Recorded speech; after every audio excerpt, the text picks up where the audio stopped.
আজি বৰ গধুৰ দায়িত্ব দিলে আমাৰ ছাৰে আৰু আমি বৰ সৌভাগ্যৱান যে মিশুকাই কাৰাটে ষ্টাইলৰ ভাৰতৰ যিজন মুখ্য পৰিচালক তেওঁ অসমৰ পৰা কৰে প্ৰতিনিধিত্ব কৰে আৰু আজি আমাৰ জেনেৰেল মিটিং হ'লে জেনেৰেল মিটক আমি আগন্তুক দিনত বহু কেইখনমান পৰিকল্পনা হাতত নিলোঁ যাতে অসমকে ধৰি উত্তৰ পূৰ্বাঞ্চলৰ প্ৰত্যেকখন ৰাজ্যৰ পৰা ভাল ভাল কাৰাটে খেলুৱৈসকল আমি বাছি কেনে ওলাই নিব পাৰোঁ আৰু আগন্তুক 2024 চনত যি অলিম্পিক হ'ব তাতে সৰংখ্যক কাৰাটে প্লেয়াৰ যাতে আমাৰ নৰ্থ ইষ্টৰ পৰা আমি পঠাব পাৰি ইয়াৰ কাৰণে আমি বহু কেইখন পৰিকল্পনা হাতত লৈছোঁ আমি training seminar referee seminar coach সেমিনাৰক ধৰি আমি এতিয়া লাহে লাহে আমাৰ খুলি আছে কোভিডৰ আমি সেইখিনি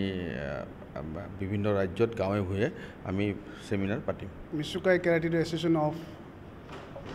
ইণ্ডিয়া জেনেৰেল মিটিং আছিলে এই মিটিঙত আমি